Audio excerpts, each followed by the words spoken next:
Every time I stop and look at the homes of those who seek me out, one thing becomes clear. Your home reflects how you feel inside. I began to notice this after transforming my own house. Before, it was just an endless mess that made me dread coming back to it. Today I want to share with you the 7 signs that may indicate your home is contributing to your sadness, and how to change this with simple practices from Japanese minimalism. When I enter a home and see clothes piled on chairs, papers scattered everywhere, and items without a place, I know that the person probably wakes up feeling tired. Have you ever felt that heavy sensation when you open your eyes and see the mess around you?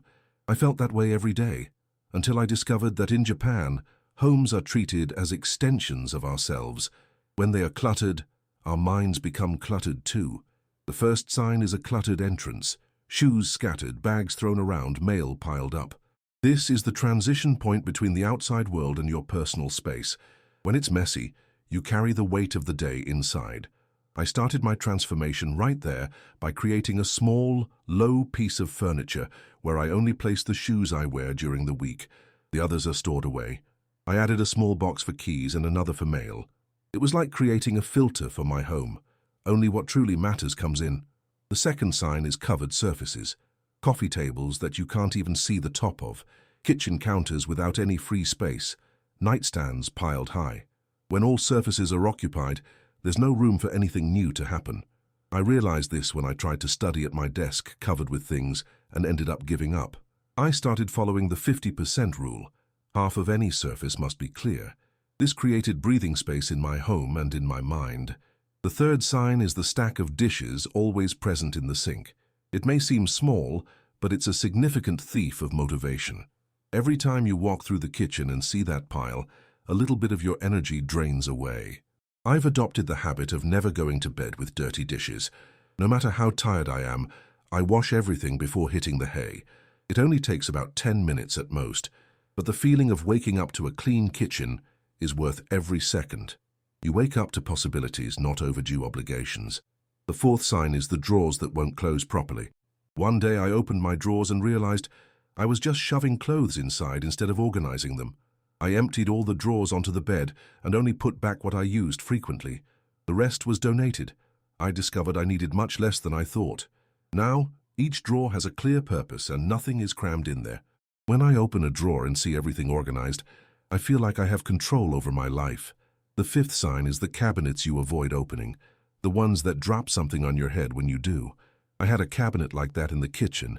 It was like a game of Russian roulette every time I needed a glass. I took everything out, donated what I hadn't used in over 6 months, and organized the rest by how often I use it. The things I use every day are at eye level, while the less frequently used items are stored higher or lower. The fear of opening cabinets has vanished. The sixth sign is the corners of the house that you ignore.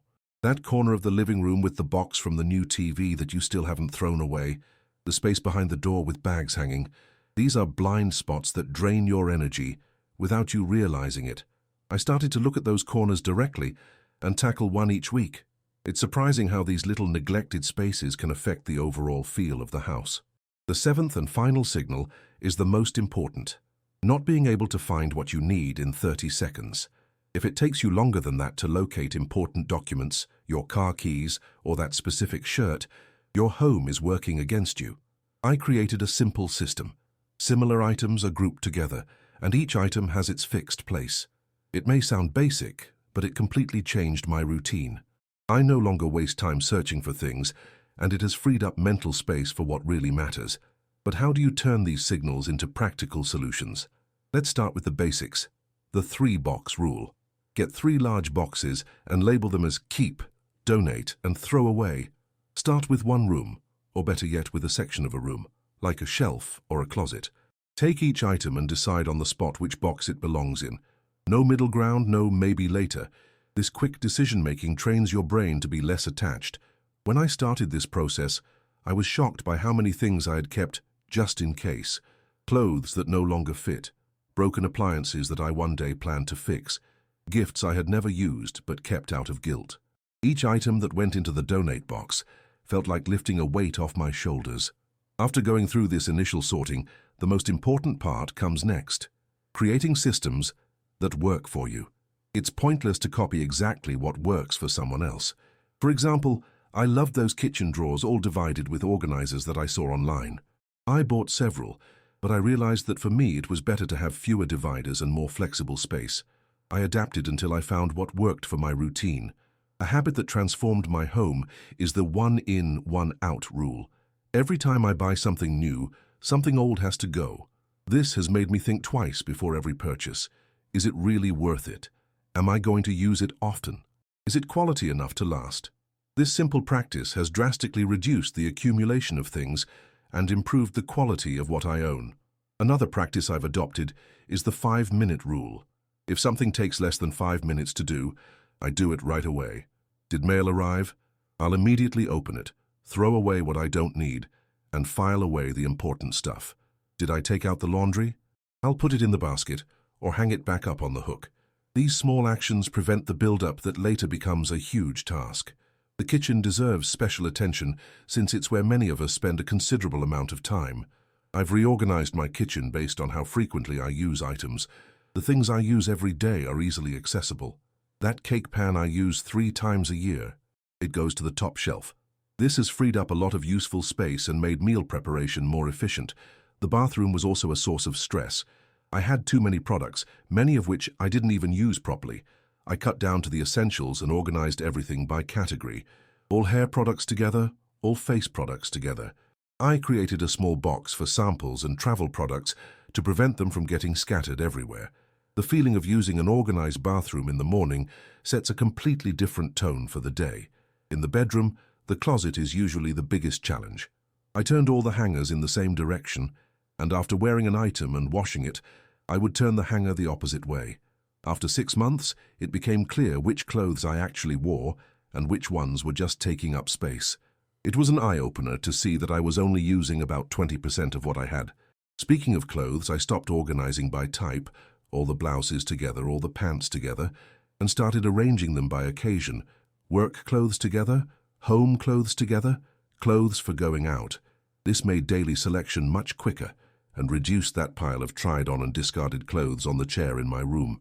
For papers and documents, I created a simple system with 3 folders: action for bills to pay and documents that need attention, archive for things I want to keep long-term, and temporary for items I can discard in a few months. Every week, I dedicate 15 minutes to processing the action folder and emptying the temporary folder when necessary. One aspect that is often overlooked is digital clutter. Our digital mess affects our minds just as much as physical clutter does. I created clear folders on my computer, archived old emails, and deleted apps I don't use on my phone. The feeling of opening an organized laptop is just as satisfying as opening a tidy closet. You don't have to do everything at once. I started with small projects of 15 minutes a day. One day I organized a drawer and the next day I cleaned a shelf. These small successes motivated me to keep going. Within a month, the difference was already noticeable. In 3 months, my home was unrecognizable. One practice I discovered is the place rule. Every item in the house has its specific place.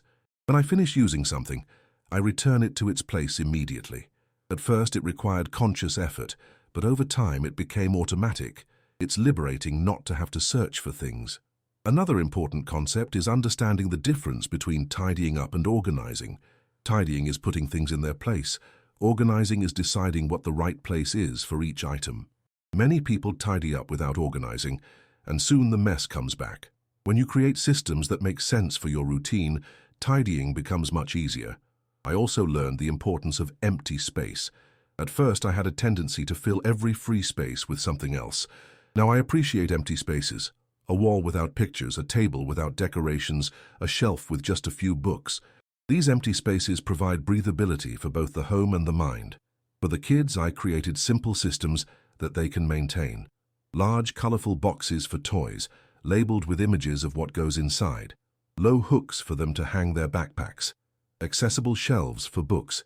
The key was involving them in the process and showing how much easier it is to find things when everything has its place. In the living room, I drastically reduced the number of cushions and decorations. Each item that remains serves a purpose or brings me genuine joy. I no longer keep things just because they were gifts or because they match the decor. This not only freed up physical space but also mental space Fewer things to clean, fewer things to organize. A practice I adopted to avoid impulsive purchases is the waiting list. When I want to buy something non-essential, I add it to a list and wait 30 days. If after that time I still want it and see value in it, I consider the purchase. It's surprising how many urgent needs fade away during that waiting period. To keep my motivation, I take before and after photos of each area I organize. On tough days, I look at those photos to remind myself of my progress. It's easy to forget how things used to be and to get used to the new normal. The photos remind me of how far I've come. A practical tip that transformed my routine was creating stations for frequent activities. For example, a coffee station with everything I need for my morning cup, a correspondence station with scissors, pens, and a filing system near the entrance. These small convenience hubs make daily tasks much smoother. The home workspace deserves special attention. I created a dedicated space even if it's small just for work. At the end of the day, I clear off the desk and put everything away, clearly marking the end of the workday. This helps separate work from personal life, even when they happen in the same space. When it comes to cleaning products, I've drastically simplified things. In fact, we need far fewer products than the industry would have us believe. I reduced it down to a few basic multi-purpose items and organized them in one easily accessible spot. This made cleaning easier and quicker without having to run around the house looking for specific products. The laundry basket also got an upgrade. Instead of one large basket where everything gets mixed together, I use 3 smaller ones, whites, colors, and darks. This prepares me for laundry day and avoids that extra task of sorting everything later. In the pantry, I stopped buying in bulk just because it's on sale. By keeping only what I actually consume in a month, I can see everything I have and avoid wasting food that gets forgotten at the back of the shelf. One habit I've integrated into my routine is the nightly reset. 10 minutes before bed to put things back in their places. Cushions arranged, dishes in the dishwasher, toys in their bins. It's a small investment that makes a huge difference in how I feel waking up the next morning. To keep the system running smoothly, I do a seasonal maintenance every 3 months, reviewing one room completely. I assess what's not working, what could be improved, and what needs to be donated. This prevents clutter from gradually accumulating again. I've also learned to prioritize quality over quantity. I prefer to have a few well-chosen items that last and serve me well over many mediocre ones. This applies to clothing, kitchen utensils, furniture, everything. A good item that lasts for years is better than several that break and need to be replaced. The truth is that our homes are reflections of our habits, not just our tastes. We can have the most beautiful furniture and the most expensive objects, but if our daily habits create clutter, the feeling of well-being will never come. That's why I focus so much on creating simple systems that support good habits. And the most important thing, I'm not seeking perfection, I'm seeking functionality. My home doesn't look like a showroom. It looks like a place where real people live, but with intention and care. We still have busy days when things get out of place, and we still have unfinished projects sometimes. The difference is that now we have systems to get back to normal quickly. Sometimes people ask me if I miss the things I donated or discarded. Honestly, I barely remember most of them. This showed me how we hold on to things out of emotional attachment or fear of lack, not out of real necessity. The few times I've missed something, I was able to borrow it or find an alternative. Another unexpected benefit has been the impact on finances. When you stop buying unnecessary things, you stop losing things and having to buy them again, and you start valuing what you already have. The savings are significant. I started investing that extra money instead of accumulating more objects. Minimalism isn't about living with almost nothing, as many think. It's about living with enough, neither more nor less. It's about identifying what is enough for you, your family, and your lifestyle. My enough will be different from yours, and that's perfectly fine. An important realization was understanding that organization isn't the ultimate goal. It's a tool. The true goal is to create a space that supports the life I want to live, a space that gives me time instead of consuming it, that brings me calm instead of stress, that makes important activities easier for me. When your home works for you instead of against you, the difference is transformative. You have more time for what matters, more energy for meaningful projects, and more mental clarity for important decisions.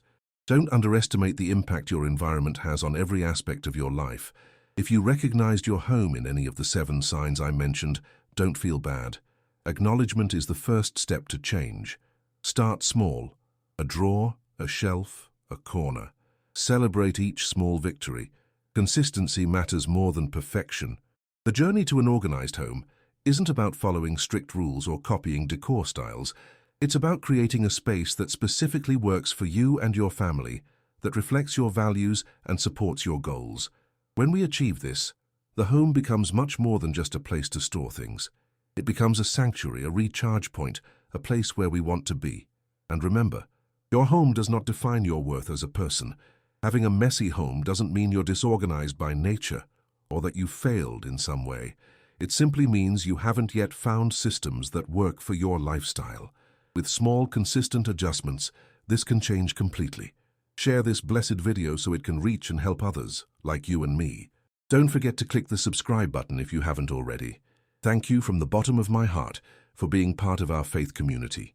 If you wish to support our channel a little more, consider becoming a member of our channel. I'll leave 2 more videos here for you to continue your search. Thank you, and may God bless everyone. See you soon.